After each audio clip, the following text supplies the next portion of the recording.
Phillip Spector, guilty of the crime of second-degree murder of Lana Clarkson.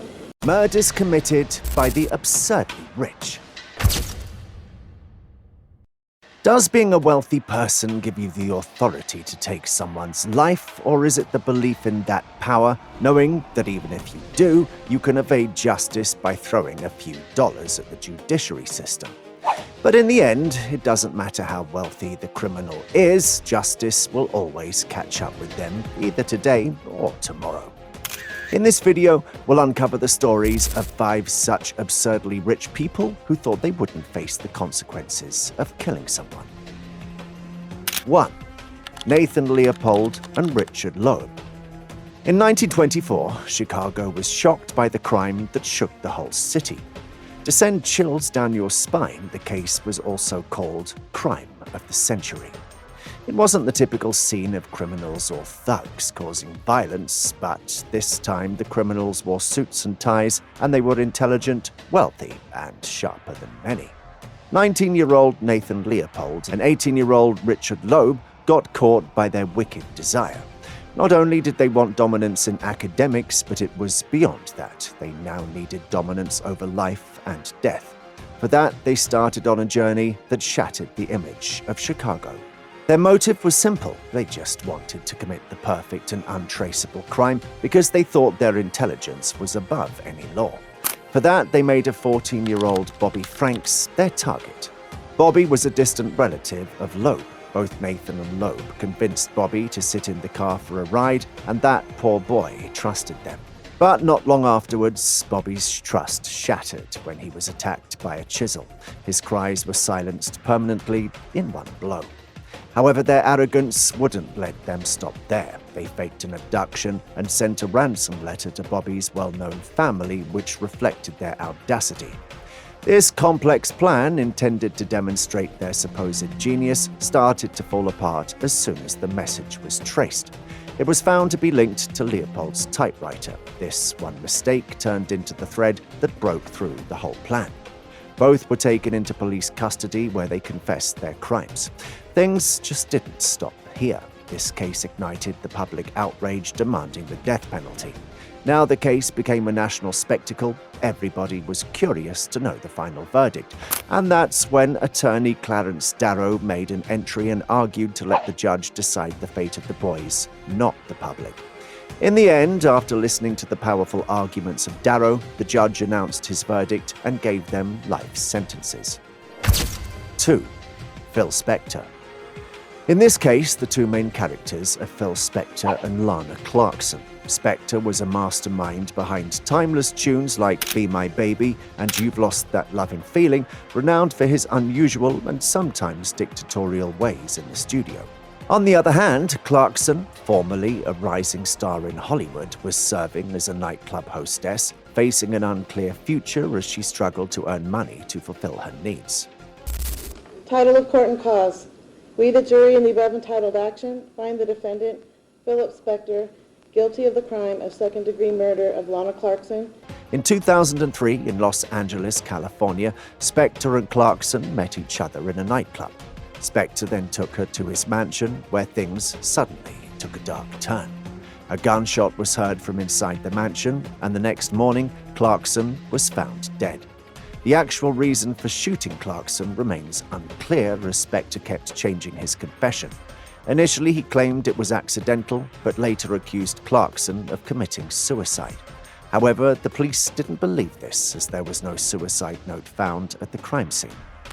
In violation of Penal Code Section 187A, a felony, as charged in Count 1 of the indictment, we further find the allegation that in the commission of the above offense. Moving on to the public reaction, this case became the center of attention for all, as both individuals were from renowned industries and everybody wanted to know the truth. The first trial resulted in nothing, leaving the public in suspense. Then in 2008, a retrial occurred and Spector was found guilty of second-degree murder. He was sentenced to 2 decades behind bars. He died in prison in 2021, leaving behind a stain on his legacy for which he had worked so hard. To this day, it remains a mystery what happened that fateful night. 3. Harold Landry. Living in England with his British-born wife, Lucy Landry, Harold Landry was a wealthy Texan. Although his life appeared perfect on the surface, the couple's relationship was falling apart, and they had both started seeing other people. Their relationship had fallen into an angry, chaotic state. On a fine morning in 2011, something shocking occurred in the quiet English countryside when Lucy was found dead inside her home, stabbed more than 20 times, as if someone had taken out their frustration on her. The primary suspect in this case was Harold, as he was the only one present at the crime scene. Harold was arrested and taken into custody, where he claimed he couldn't recall anything. However, he later shifted his narrative to accuse Lucy of attacking him first with the knife, claiming he acted in self-defense. The prosecutor didn't believe this story, as it seemed like a pre-planned murder. Harold was then sentenced to lifetime imprisonment, and his luxurious lifestyle fell apart with a sudden blow. The case of Harold Landry exposes the dark secrets lying behind a seemingly perfect life on the surface, leaving a chilling reminder that appearances can be deceiving. Erik Menendez, Menendez. Mr. Menendez, you've been in this courtroom since the beginning of pretrial hearings and trial, have you not? Yes, I have. 4. The Menendez brothers. Lyle Menendez and Erik Menendez were the sons of wealthy entertainment executives Jose Menendez and Mary Menendez. Even though being sons of such a wealthy father, the Menendez brothers had everything from a lavish lifestyle to an easy life. What could have happened that they were forced to kill their parents? Their parents, Jose and Mary, were found dead in their Beverly Hills mansion. Police claimed that they were shot multiple times. Initially, during the investigation, the brothers were not the suspects, as nobody could even think of children killing their parents in such a horrific way. But things took a turn when the brothers got noticed for spending money they inherited from their parents. They bought their own houses, cars, and even went on vacations. This thing triggered the police, and they became the primary suspect in the case. The brothers were then arrested when Erik confessed his crime to his psychologist, who informed the police. Mr. Menendez, you've heard the testimony of your brother that you and he killed your parents on August 20th, 1989. Did you not? Yes, we did. The trial was huge news that was spread everywhere. The brothers' lawyers said they were acting in self-defense because their parents had been horrible to them for years, even sexually abusing them. But the prosecutors argued the brothers were just greedy and wanted all the family money for themselves, so they killed their parents early. It was hard to know whom to believe. The evidence was all mixed up, but the brothers also spent a ton of money right after the killings, which looked suspicious. The lawyers argued back and forth about the parents' behavior and the brothers' motives.